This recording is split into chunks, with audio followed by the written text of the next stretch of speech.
Mainly influenced by jazz and blues and taking pride in penning her own songs, Liz Ogambo is certainly true to her new African sound. Multi-talented with fashion, design and styling as her passions aside from music, there's only one road that Liz is journeying, and it's one that's sure to take her to the top.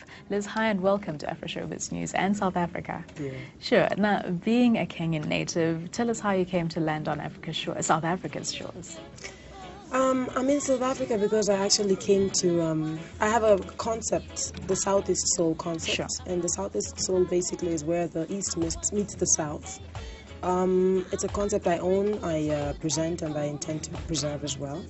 Now, the whole concept makes me come to South Africa to actually elevate my sounds, collaborate with artists, just to be able to bridge a gap. You know, we all are within the continent, and you hear people saying, I'm Kenyan, I sing Kenyan music. You hear someone saying, I'm singing South African music, and truth is the sounds are all fresh and amazing, so much talent. And for me, I think with the concept that I have right now, which is the Southeast Soul, I'm trying to say, fine, let's celebrate Africa as a continent, as Africa, other than just as I'm West Africa and I sing this and I'm East Africa. Sure, and a lot of times you find that there are similar elements running through music from different countries. And some of these artists that you're collaborating with in South Africa, who are they? Becky Koza, who to me is a veteran, I'll leave it at that. And we also had a session with MXO, who's to me is the hot African funk right now. I think he's so hot musically, it's not funny. Sure. So that's what we did. We just found a way to collaborate, and I love working with them. The sounds are phenomenal, and I think it's something that people hopefully will start rubbing on to people. Hopefully. You know, all right. soon. Yeah. Now, South Africans might know, Becky Koza and MXO's sound, but just tell us a bit of Liz's sound. What do you sound like? What elements do you bring? I think that I have a lot of influence. Hip-hop influence, jazz, blues, ndomboloya solo from the Central Africa, and then also just languages. I sing in Luo, which is is my tribe in Kenya, and Luo has a traditional cultural folk rawness that also is thrown into the package. So it's I really don't know how to. It's genreless right now. We can call it cancel because I'm Kenyan. It's quite soulful. Sure. It's crisp. It's fresh. It's reachable to anywhere in the globe. I think it's music that someone can sit in Indonesia or in Kuwait or in Europe or in the US and still bang their heads and say, okay, I'm listening to some fresh sounds. All right, and some of your musical inspirations? My music is inspired, like I said, by I have 5 passions. I'm passionate about music, fashion, Africa, life, and love, okay? And out of my passions, it brings us back to day-to-day realities. So it could be a hot shoe I bought, it could be falling in love, it could be something I'm really worried about, it could be missing my mom, it could be eating good food, it could be a hot pair of jeans, it could be anything. It's my music is inspired by my life, my day-to-day reality. All right, and I hear there's talks about you having your own record coming up soon. Tell us a bit about that. I got a deal with Gala Records. Lovely, so, congratulations. It's a beautiful thing. Yeah. And so for me, I think I'm ready to do this, Yeah. Yeah. It's been a long time coming. It's been a long time coming. All right. All right. Yeah. Talking about your fashion showcase, you're a fashionista as well. Let's talk about that. Were you always into fashion before the music, or how did that happen? Like I said, I've always been passionate about both. It's just been a matter of timing and a matter of balancing.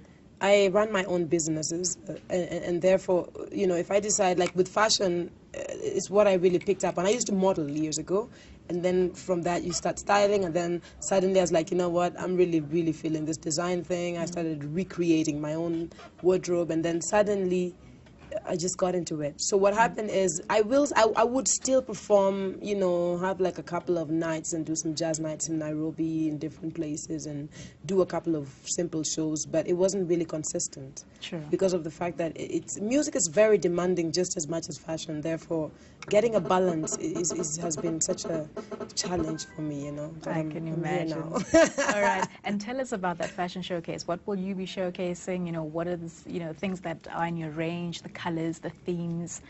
Very colorful. I'm very bold. I'm still big on, my line represents elegance, simplicity, edge, and it has a sex appeal in a very easy way, okay? And I hear you like the slogan, less is more. Less is more. Say it in black. Now, in Malindi, I'm actually going to Malindi to showcase this weekend my black collection. Less is more, say it in black is what I'm calling it.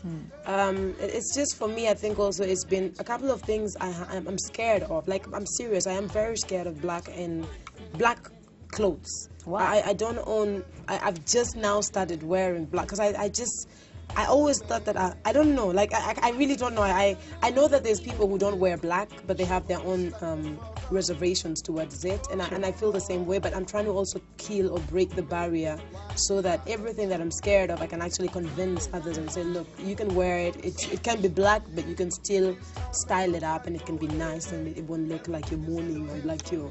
Black is a down color for me. It puts me down. All right. Yeah. And maybe accessories in your range? Yeah, accessories as well. This is one of my pieces. Okay. I do accessories as well, and like I said, my whole theme or my whole vibe is very much, it's just bold. Like, you walk in the room and you're like, okay, she must be wearing Liz. Yeah, yeah. So it's quite bold, but it's fresh. It's I'm still working and trying to come up with ideas that can relate to where we are, other than sticking on what I did 10 years ago or what I did 4 years ago. So I'm coming up with I have a new jewelry range. It's a string. It's made out of string only, but it's very chunky. And my whole idea about the string is to make it very light, in the sense that I have my ears literally splitting by now. Wow. And I think that there's a lot of women who enjoy the chunk but have a challenge getting something that's really light for the ear. And I think this is hot. I have string-only earrings, but they're this big. Like, wow. So you wear them and I know, sorry. It's all right. I will. I'll probably have them up on the website soon. That way people can actually. I'd like to definitely grow as a brand. I'd like to be able to be reachable globally. I think global more than anything else. And I'd also love that whatever it is that I'm doing musically or with regard to fashion, that the globe can actually see and be able to be attracted back into the continent. I know there's a lot of hot things going on from here and exploding from the continent, but I'd like to be one of those who would also be a pioneer in just making the continent something else, because it is already hot, you know. Sure. Liz, thank you so very much. You're clearly a woman of many talents, and we can only wish you well in your endeavors. Thank you. It's been a pleasure having you here. And that's a name to watch out for indeed. That's Liz Ogambo. Thank you for joining us on this week's program. Join us again next week for more great stories and voices of Africa with me, Rifio Wemwilwa. Till then, cheers.